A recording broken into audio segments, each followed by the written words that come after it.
Welcome to Madras granny. சூடான சாதத்து கூட மீன் குழம்பு ஊற்றி சாப்பிட்றது எனக்கு ரொம்ப பிடிக்கும். ஸோ நம்மளோட சேனலில் நிறைய வெரைட்டிஸ் ஆஃப் மீன் குழம்பு செஞ்சுருக்கோம், போஸ்ட் பண்ணியிருக்கோம். பார்க்காதவங்க நீங்களும் பாருங்கள். பிடிச்சிருந்தால் லைக் பண்ணுங்கள், ஷேர் பண்ணுங்கள், சப்ஸ்கிரைப் பண்ணுங்கள்.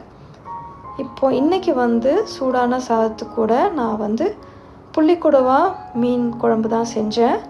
அது கூடவே வெங்காயம், பச்சை மிளகா, மஞ்சத்தூள், மிளகுத்தூள் போட்டு ஒரு முட்டை ஆம்லேட் செஞ்சுருந்தேன். ஸோ இந்த காம்பினேஷன் சாப்பிட்றதுக்கு ரொம்ப நல்லா இருந்தது.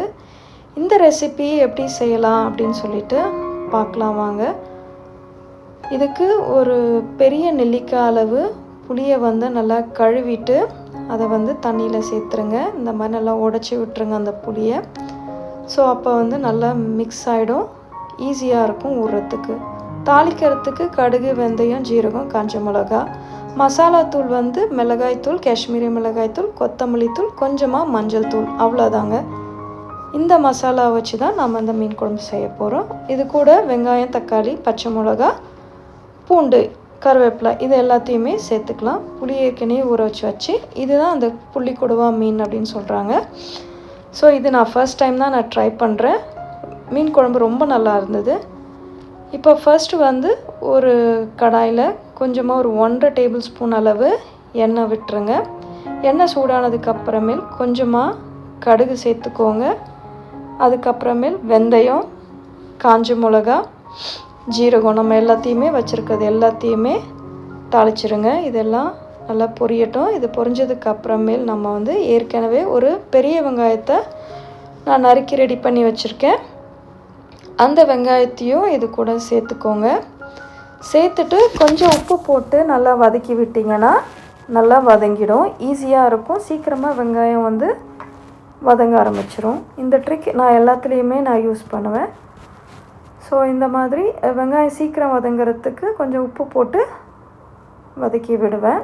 இப்போ வெங்காயம் நல்லா வதங்கினதுக்கப்புறமே நல்லா ஒரு பெரிய தக்காளியை எடுத்துக்கோங்க, இல்லை ஒரு 2 தக்காளி எடுத்துக்கோங்க. இதை நல்லா இந்த மாதிரி சும்மா ரஃப்பாகவே சாப் பண்ணிவிட்டு அதை வெங்காயத்து கூட சேர்த்துருங்க. இப்போ இந்த தக்காளி எல்லாம் சேர்ந்து நல்லா வதங்கணும். எல்லாமே ஒன்று சேர நல்லா வதங்கினதுக்கப்புறமேல் ஆற வச்சுட்டு இதை நம்ம மிக்சியில் ஃபைன் பேஸ்ட்டாக அரைச்சி எடுத்து தான் இந்த குழம்பு நம்ம செய்ய போகிறோம். இப்போ இதெல்லாம் நல்லா வதங்கட்டும். இப்போ வெங்காயம் வதங்கிடுச்சு. ஒரு கொஞ்சம் நேரம் ஆற விட்டுட்டு அதை ஒரு மிக்ஸி ஜாருக்கு நான் ட்ரான்ஸ்ஃபர் பண்ணிட்டேன். இப்போ கொஞ்சமாக தண்ணி சேர்த்து நீங்கள் நல்லா ஃபைன் பேஸ்ட்டாக அரைச்சி எடுத்துகிட்டு வந்துடுங்க. இப்போது இன்னொரு கடாயில் ஒரு டேபிள் ஸ்பூன் அளவு எண்ணெய் சேர்த்துக்கோங்க. எண்ணெய் நல்லா சூடாகட்டும். அது கூடவே ஒரு காஞ்ச மிளகா நான் சேர்த்துருக்கேன். உங்களுக்கு காரம் அதிகமாக வேணும்னா எக்ஸ்ட்ராவாக சேர்த்துக்கோங்க. பூண்டு நான் முழுசாக சேர்த்துருக்கேன். இல்லை வேணும் நீங்கள் கொஞ்சம் நல்லா நசுக்கிட்டு பூண்டை அப்படியே சேர்த்துக்கலாம். கொஞ்சம் இது கூட கருவேப்பிலை சேர்த்துட்டு அது கூடவே ஒரு 2-3 பச்சை மிளகா சேர்த்துருக்கேன். உங்களுக்கு வேணும்னா சேர்த்துக்கோங்க, இல்லைன்னா அவாய்ட் பண்ணிவிடுங்க. எனக்கு இன்றைக்கி குழம்பு கொஞ்சம் ஸ்பைஸியாக இருந்தால் நல்லாயிருக்கும்னு தோணுச்சு, அதனால் கொஞ்சம் சேர்த்துருக்கேன். இப்போ இது எல்லாமே நல்லா வதங்கட்டும்.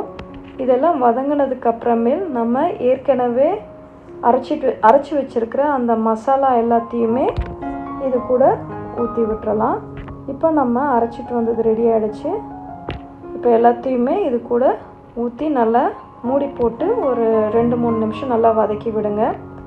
இப்போது மஞ்சள் தூள், காஷ்மீரி மிளகாய்த்தூள், குழம்பு மிளகாய்த்தூள், அதுக்கப்புறமேல் கொத்தமல்லி தூள் இது எல்லாத்தையுமே இது கூட சேர்த்து நல்லா மிக்ஸ் பண்ணி விடுங்க. இதெல்லாம் ஒன்று சேர நல்லா மிக்ஸ் பண்ணிவிட்டு கொஞ்சம் நேரம் நல்லா கொதிக்க விடுங்க. நல்லா கொதிச்சு அந்த மசாலா தூளோட ரா ஸ்மெல்லாம் கொஞ்சம் போகட்டும்.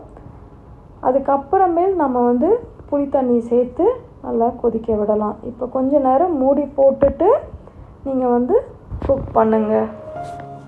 இப்போ நான் ஒரு 5 நிமிஷம் மூடி போட்டு நல்லா இதை வேக வச்சாச்சு. இது நல்லா கொதிக்குது. இது நல்லா இந்த மாதிரி கொதித்ததுக்கப்புறமேல் நம்ம மீன் குழம்புக்கு தேவையான புளியை ஏற்கனவே ஊற வச்சுருக்கேன். அதை நல்லா கரைச்சிட்டு இது கூட சேர்த்துக்கலாம். இப்போ இது கொஞ்சம் திக்காக தான் இருக்குது. வேணும்னா நம்ம இன்னும் கொஞ்சம் தண்ணி ஆட் பண்ணிக்கலாம். எனக்கு இன்னும் கொஞ்சம் தண்ணி தேவை அப்படின்றதுனால அந்த கரைச்ச புளியிலே இன்னும் கொஞ்சம் தண்ணி சேர்த்து அதை வந்து இந்த குழம்பு கூட வந்து கைகளால் வடித்து நான் சேர்த்துடுறேன் வந்து. ஸோ இல்லை உங்களுக்கு வந்து புளியை கரைச்சதெல்லாம் தூக்கி போட்டுட்டீங்க அந்த சக்கையை அப்படின்னா நீங்கள் வந்து தண்ணி கூட யூஸ் பண்ணிக்கலாம் வந்து. ஸோ இப்போ தேவையான அளவு புளி கரைசல் சேர்த்தாச்சு. இது எல்லாத்தையுமே நல்லா மிக்ஸ் பண்ணி விட்டுட்டு நல்லா கொஞ்சம் நேரம் கொதிக்க விடுங்க. நல்லா இப்போ இதை எல்லாம் ஒன்று சேர்ந்து கலந்து நல்லா கொதித்து அந்த எண்ணெய் வந்து நல்லா மேலே வந்து மிதக்கிற அளவுக்கு நீங்கள் குக் பண்ணணும். அதுக்கப்புறமேல் மீன் ஆட் பண்ணுங்கள். ரொம்ப நல்லா இருந்துச்சு. இப்போது இதுக்கு தேவையான அளவு உப்பையும் சேர்த்துக்கோங்க, பார்த்து சேர்த்துக்கோங்க. வேணும்னா பத்தலைனா அப்புறமேல் கூட சேர்த்துக்கலாம். உங்களுக்கு எவ்வளோ தேவையோ அந்த அளவுக்கு மட்டும் சேர்த்துக்கோங்க. இப்போ எல்லாம் உப்பு சேர்த்துட்டு நல்லா மிக்ஸ் பண்ணி விட்டு மூடி போட்டு நல்லா குக் பண்ணுங்கள். நல்லா கொதிக்கட்டும். இந்த மாதிரி நல்லா கொதித்து இப்போ பாருங்கள் கொஞ்சம் நல்லா மேலே எண்ணெய் மிதந்து வந்துருச்சு, ஊற்றின எண்ணெய். இந்த டைமில் நம்ம ஏற்கனவே வாஷ் பண்ணி வச்சுருக்கிற அந்த புள்ளி கொடுவா மீன் எல்லாத்தையுமே வந்துட்டு கொஞ்சம் பரவலாக சேர்த்துக்கோங்க. ஏன்னா ஒன்று மேலே ஒன்று போட வேண்டாம். ஏன்னா இது மீன் போட்டுட்டு எதுவும் மிக்ஸ் பண்ண போகிறதில்ல. ஜஸ்ட்டு சும்மா அப்படியே உள்ளார அமுத்தி விட்டுட்டு நான் மூடி வச்சுருவேன். ஒரு 7-8 நிமிஷம் வந்து நல்லா மூடி போட்டு குக் பண்ணிட்டீங்கன்னா மீன் வந்து சூப்பராக வெந்து ரெடி ஆகிடும். அவ்வளோதான். கரண்டி போட்டு ரொம்ப நேரம் கிண்டாதீங்க, மீன் வந்து உடஞ்சி போயிடும், நல்லா இருக்காது அதுக்கப்புறம். இப்போ எல்லாம் குக் பண்ணியாச்சு, ரெடி ஆகிடுச்சு, மீனும் வெந்துருச்சு. மேலே வந்து கொத்தமல்லி தலையை கொஞ்சமாக தூவி விட்டுருங்க மேலே. அவ்வளோதான், மீன் குழம்பு ரெடி. இப்போ சுட சுட நல்ல சாதமும் ஆவி பறக்க ரெடி ஆகிடுச்சு. அந்த சாதத்து கூட இந்த மீன் குழம்பை ஊற்றி சாப்பிட்றதுக்கு ரொம்ப நல்லா இருந்தது. அவ்வளோதான். இப்போ நம்ம ஏற்கனவே செய்த அந்த புளி கொடுவா மீன் குழம்பை வந்து இந்த சூடான சாதத்து கூட வந்து சேர்த்து சாப்பிடுங்க. இது ஃப்ரைக்கு ஆக்சுவலாக நல்லா இருக்காது அப்படின்னு சொன்னாங்க. நான் இது வரைக்கும் ட்ரை பண்ணதில்லை. நான் குழம்பே இதான் ஃபர்ஸ்ட் டைம் இந்த புளி கொடுவா மீன் போட்டு நான் செய்கிறேன். பட் குழம்பு ரொம்ப நல்லா இருந்தது. இன்றைக்கி சாப்பிட்றத விட நாளைக்கு இன்னும் நல்லாயிருக்கும்னு நினைக்கிறேன் வந்து. ஸோ இன்றைக்கி சண்டே தான் நான் சாப்பிட்டேன். நாளைக்கும் நல்லாயிருக்கும். பொதுவாக மீன் குழம்பு அடுத்த நாள் ரொம்ப நல்லாயிருக்கும்னு சொல்லுவாங்க. இது கூட கரண்டி ஆம்லேட் தான் செஞ்சு சாப்பிட்டோம். நீங்களும் இதை ட்ரை பண்ணுங்கள். பிடிச்சிருந்ததுன்னா like, share and subscribe. Thanks for வாட்சிங் அண்ட் என்ஜாய்.